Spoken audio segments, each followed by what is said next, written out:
삼성교회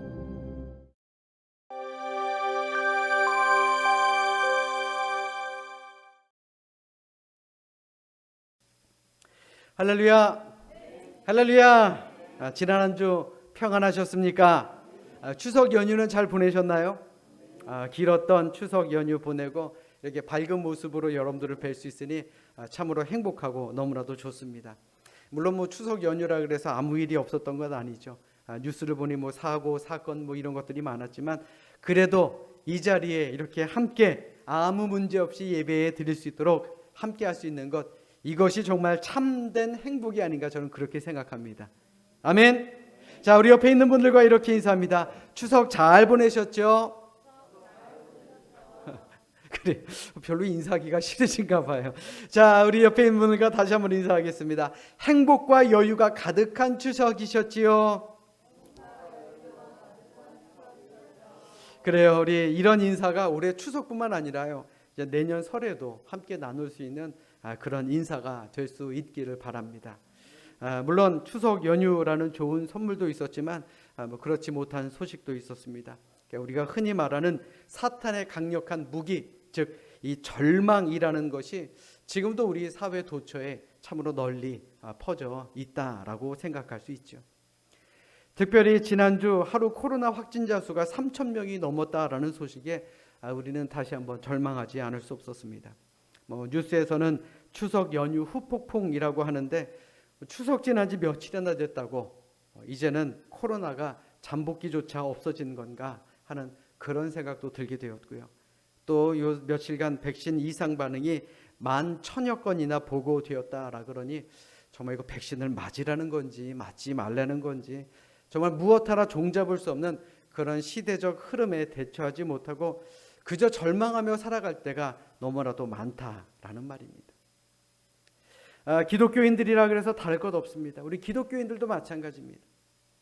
때로는 세상의 일로 인해서 또 때로는 개인적인 일로 인해서 절망감을 느낄 때가 분명히 있다라는 것이죠. 20세기 위대한 성자라고 불리었던 존 헨리 조웨트라는 분도 이렇게 고백한 적이 있습니다. 여러분들은 나의 삶에 기복이 없을 것이라 생각할지도 모릅니다. 여러분들은 내가 늘 기쁨을 잃어버리지 않고 승리하는 삶을 살며 또 영적으로 계속 성숙해가는 삶을 살 것이라 생각할지도 모릅니다. 그러나 이는 천만의 말씀입니다. 때때로 나는 매사에 지쳐있는 자신을 발견하곤 합니다. 마음 깊이 더럽혀져 있는 자신을 보기도 하고 또 절망적인 상태가 되어버린 일이 한두 번이 아닙니다 라고 고백했다라는 것입니다. 성경 속 인물이라고 해서 다를 것이 있겠습니까? 믿음의 용사 다윗도요, 절망에 빠진 적이 있습니다. 시편 69편 2절의 말씀 보십시오. 나는 설 곳이 없는 깊은 수렁에 빠지며 깊은 물에 들어가니 큰 물이 내게 넘치나이다. 믿음의 용사 다윗도 그랬습니다. 또 사도 바울 역시 절망을 겪으며 고린도 교회에 있는 교인들에게 이렇게 고백합니다. 형제자매 여러분, 우리가 아시아에서 당한 환난을 여러분들이 알기 원합니다. 우리는 힘에 겹게 너무 짓눌려져서 마침내 살 희망마저 잃을 지경에 이르렀습니다 라고 고백했다라는 것입니다. 믿음의 용사들도 그런데 저라고 별 수 있겠습니까? 저 역시 아무리 희망을 품고 살아가려고 해도 이 마음속 깊이 숨어져 있는, 마음속 깊이 있는 이 절망을 완전히 떨쳐버리기 힘들다라고 고백할 때가 한두 번이 아닙니다. 그래서 때로는 사람이 무서워지기도 하고요. 또 현실의 무게를 감당할 수 없어서 좌절할 때도 있습니다. 그렇다면 여러분들은 어떠십니까? 희망을 잃어버린 것은 아닙니까? 절망 속에 빠져 있는 것은 아닙니까? 비록 우리가 희망과 절망 속에 우리가 정말 어떻게 살지 모르게 근심 걱정한다 할지라도요, 그래도 우리는 희망을 바라볼 수 있는 그런 눈을 가져야 합니다.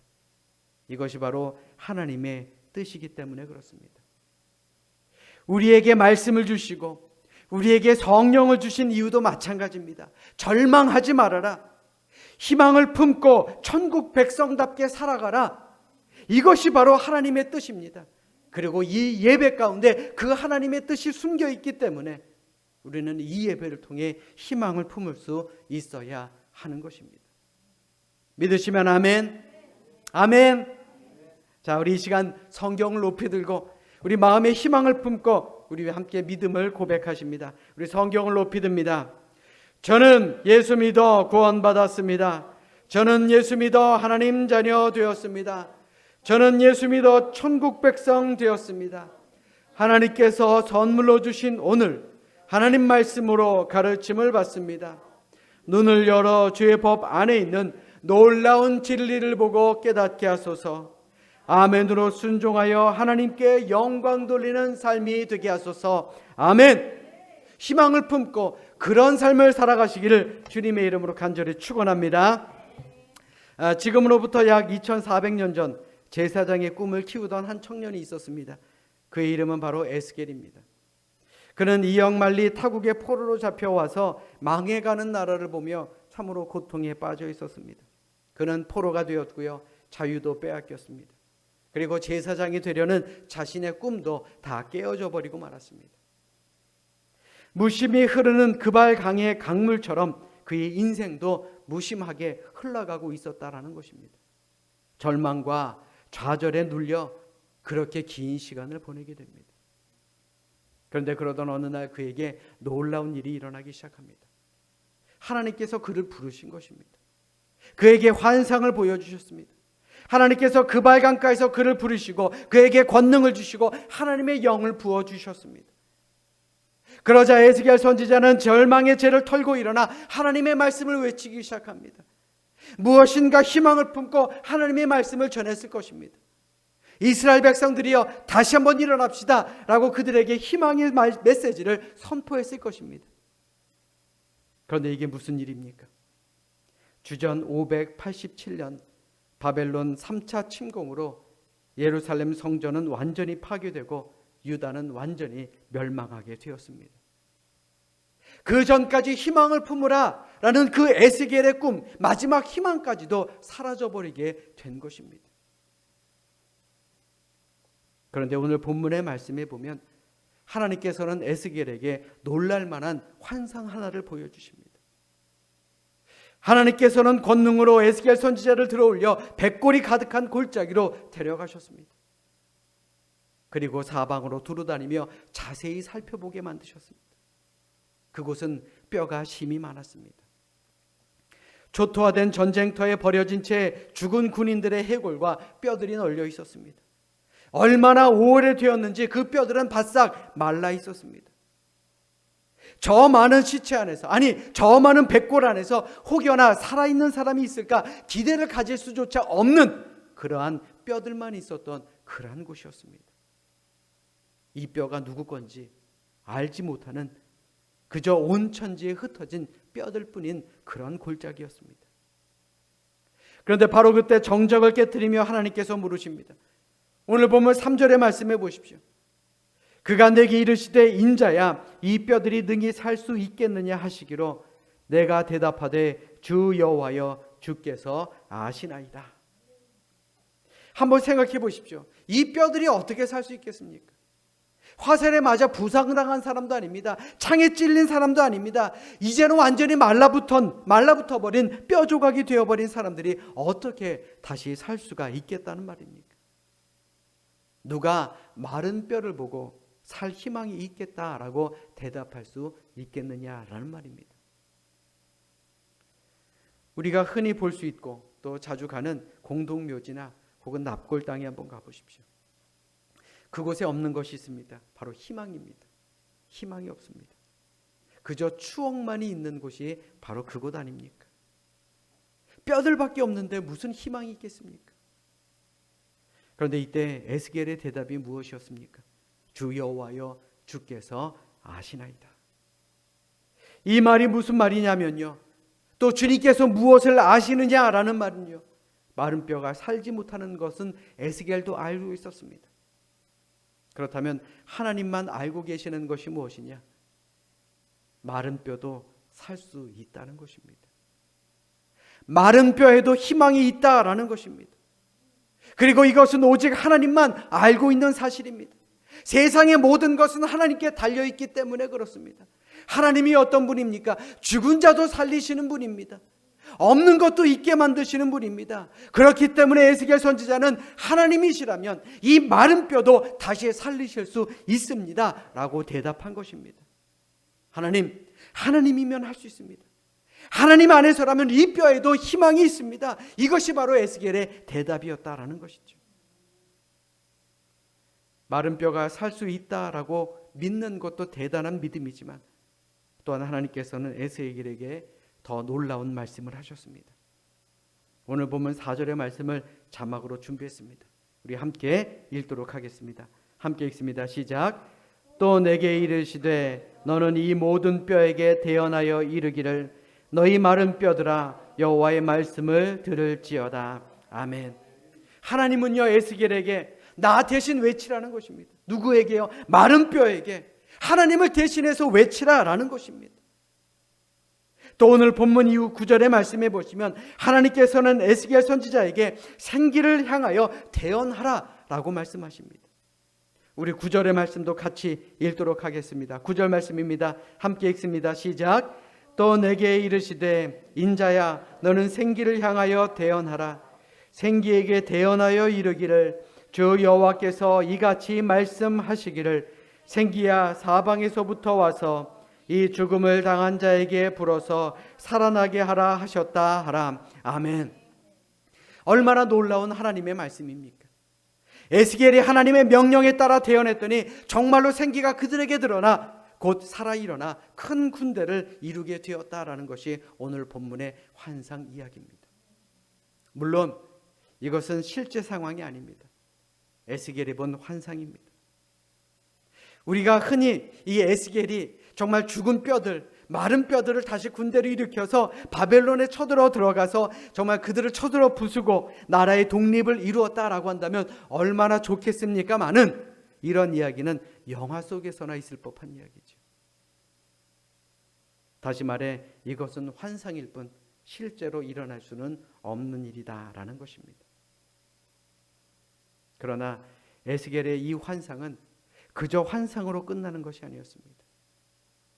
한마디로 희망을 선포하라라는 하나님의 메시지였다라는 것입니다. 하나님의 백성을 향한 하나님의 새로운 계획이 있다라는 것을 에스겔로 하여금 외치라라는 것입니다. 하나님의 백성을 향한 하나님의 계획이 무엇입니까? 오늘 본문 이후 12절의 말씀은 이렇게 말하고 있습니다. 우리 12절의 말씀을 함께 읽도록 하겠습니다. 함께 읽습니다. 시작. 그러므로 너는 대언하여 그들에게 이르기를 주 여호와께서 이같이 말씀하시기를 내 백성들아 내가 너희 무덤을 열고 너희로 거기에서 나오게 하고 이스라엘 땅으로 들어가게 하리라. 아멘. 오늘 본문의 핵심은요 죽었던 백골이 살아난다라는 그런 이야기가 아닙니다. 믿음으로 희망을 선포하라라는 것입니다.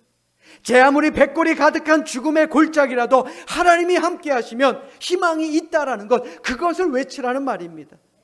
망해버린 나라도요 하나님을 의지하면 희망이 있습니다. 그것을 선포하라는 것입니다. 절망스러운 인생도 하나님의 품 안에 안 있으면요 그 안에 희망이 있다라는 것을 말하라라는 것입니다. 아멘. 아멘.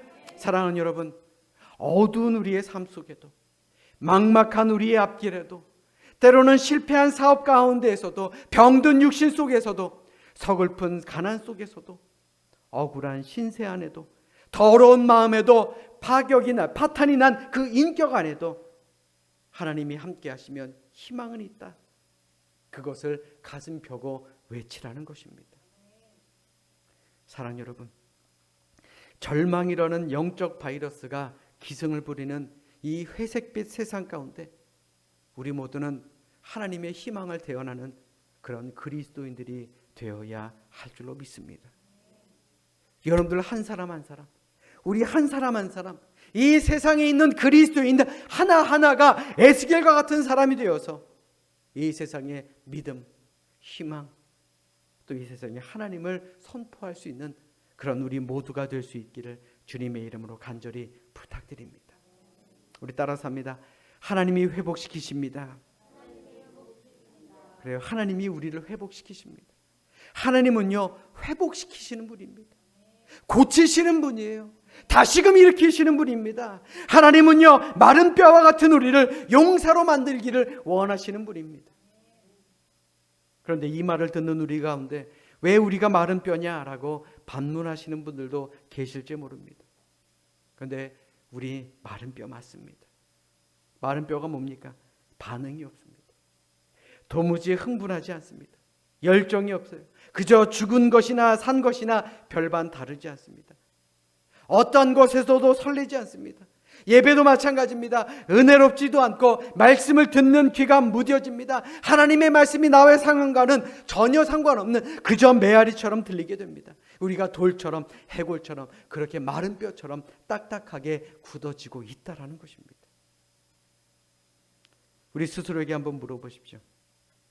여러분들은 삶에 기대감이 있으십니까? 여러분들은 삶을 열정으로 대하며 살아가고 계십니까? 열정이 없는 삶은요, 그저 의무감으로 살아가는 것입니다. 그냥 사니까 사는 거다. 우리의 신앙도 마찬가지입니다. 의무감으로 해서는 안 된다는 것입니다. 우리 신앙에 있어서 가장 큰 적은요, 게으름도 아니고요, 나태함도 아니고요, 습관입니다. 한마디로 매너리즘에 빠지는 것이죠. 교회에 오래 다니시는 분일수록 습관대로 믿음 생활하시는 분들이 참으로 많습니다. 그저 늘 하던 대로 습관처럼 그렇게 신앙생활하는 것입니다. 때가 되면 교회에 가고 다른 사람 따라서 찬송 부르고 말씀을 듣기는 합니다. 그러나 내가 드리는 그 예배 안에는 아무런 긴장도 설렘도 은혜도 없습니다. 우리가 예배에 대해, 예수님에 대해, 복음에 대해 설레지 않는 것은 우리 안에 정말 사랑과 열정이 없는 영적인 마른 뼈와 같기 때문은 아닐까라는 생각을 해봅니다. 사실 오늘 설교는요, 이 제 자신의 모습을 보고 반성하는 마음으로 준비한 설교입니다. 저도 요즘 그런 열정이 조금은 그립습니다.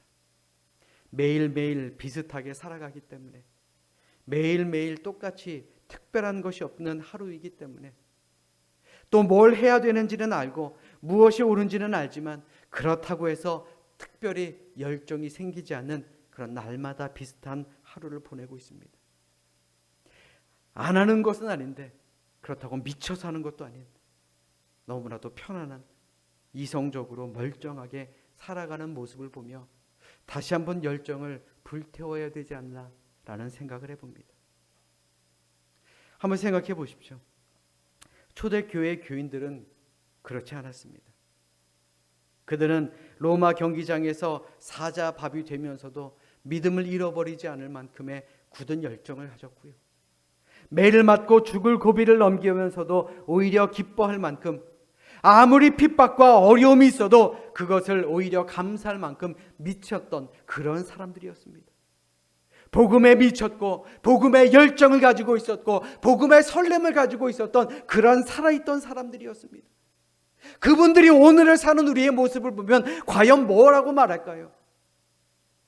우리를 어쩌면 마른 뼈와 같이 죽어있는 신앙인으로 보지는 않겠느냐라는 것입니다. 말씀을 들을 때 뜨거움이 없고 도무지 흥분하지도 않고 너무나도 이성적인 사람들, 나에게 손해가 되는 것이 무엇이고 이익이 되는 것이 무엇인지를 따져보고 신앙생활하는 그러한 우리들을 보면서 그들이 과연 우리에게 무엇이라고 말하겠느냐라는 말입니다. 그러므로 우리는 조금 미쳐야 합니다. 뜨거워져야 합니다. 다시 한번 열정으로 불타야 합니다. 에스겔이 마른 뼈의 환상 속에서도 이스라엘의 회복을 말씀하셨던 그 하나님이 오늘을 사는 우리에게 대해서도 여전히 열정적이시지 않겠습니까? 우리도 그러므로 좀 열정적으로 살아가야 되지 않겠느냐라는 말입니다. 요즘 제게는 한 가지 행복한 일이 있습니다. 우리 청년들과 함께 성경을 읽습니다. 그리고 제자 훈련을 하기 시작했습니다. 성경을 읽고 제자 훈련하는 것, 제가 그들에게 무엇인가를 가르쳐주기 위함이기도 하지만 저 스스로에게도 다시금 뜨거운 열정을 일으키기 위한 좋은 채찍질이 되기 때문에 그렇습니다.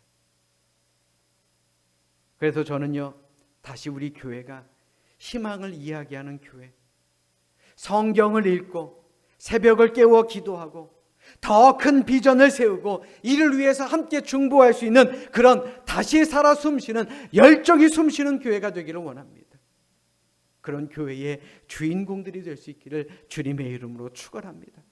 다시 한번 열정을 좀 불태워야 되지 않겠느냐라는 것입니다. 기왕 사는 거 좀 사는 것처럼 살아봅시다. 조금은 힘들어도 고달파도 열정적으로 한번 살아봅시다. 하나님이 보시기에, 다른 사람들이 보기에, 내 자신이 보기에도 좀 멋지게 살아봐야 되지 않겠습니까? 우리 희망을 품고 후회 없이 부끄러움 없이 살아갈 수 있는 그런 우리 믿음의 사람들이 되시기를 주님의 이름으로 간절히 축원합니다. 노벨 수상자, 문학상 수상자 가운데 펄벅이라는 분이 계십니다. 이분 잘 아시는 분이시죠. 대지, 또 북경에서 온 편지, 여러 작품을 쓰셨는데 그녀의 작품 가운데 어머니의 초상이라는 작품이 있습니다. 이 작품에서 펄벅 여사는 자신이 어렸을 때 겪었던 자신의 어머니에 대한 이야기를 기술하고 있습니다. 이 펄벅의 어머니는 22살에 결혼을 하셨습니다. 그리고 선교사인 남편을 따라 전혀 알지 못하는 미지의 대륙 중국으로 향해 건너가게 됩니다. 설상가상으로 본국과는 모든 연락이 두절돼 버리고요. 또 아무런 연락도 되지 않은 채 굶주림과 질병, 그리고 많은 생명의 위협 속에서, 또 믿음의 위협 속에서 선교 활동을 계속하게 됩니다. 여기에서 펄벅의 어머니는 7명의 아이를 낳습니다. 그런데 안타깝게도 그 가운데 4명의 자녀가 어머니의 품에 안겨 숨을 거두고 맙니다.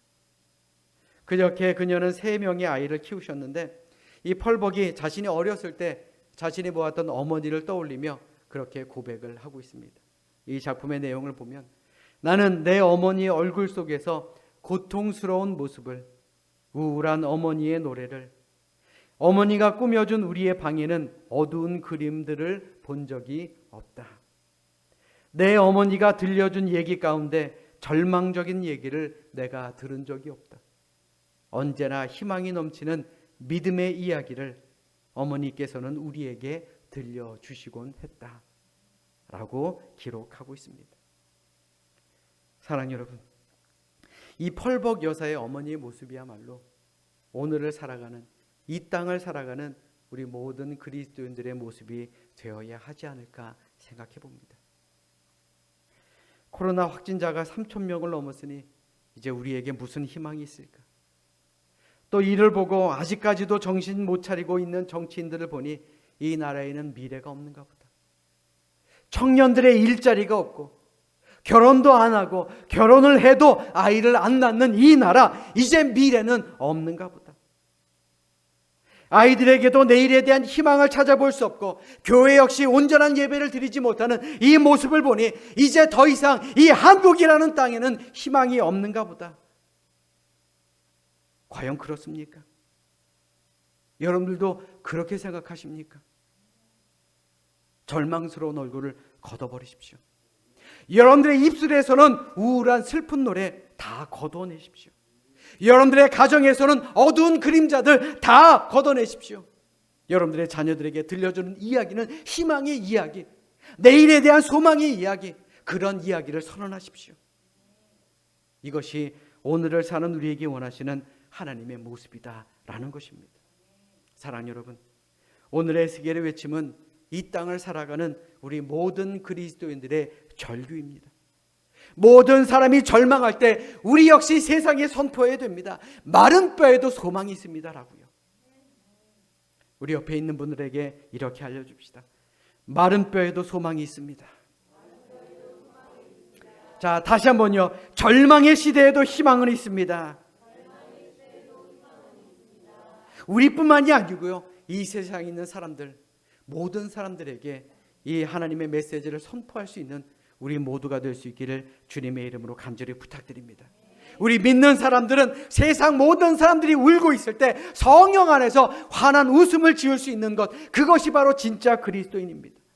그러므로 캄캄한 인생의 밤을 헤매는 사람들에게 말씀의 등불을 비춰줍시다. 주님께 돌아오십시오. 그 안에 희망이 있습니다. 라고 말이요. 그러므로 이 시간 진정으로 바라기는, 제 아무리 절망의 시간과 절망의 시대를 살아간다 할지라도 우리 안에 소망이 있음을 기억하시고, 이 나라와 민족 그리고 우리의 가정과 일터 교회를 위해서 더욱더 기도하며 더욱더 희망을 선포하며 살아가는 우리 에스겔과 같은 진짜 참된 그리스도인으로 살아가는 우리 모두가 되시기를 주님의 이름으로 축원합니다. 축원합니다. 기도하겠습니다.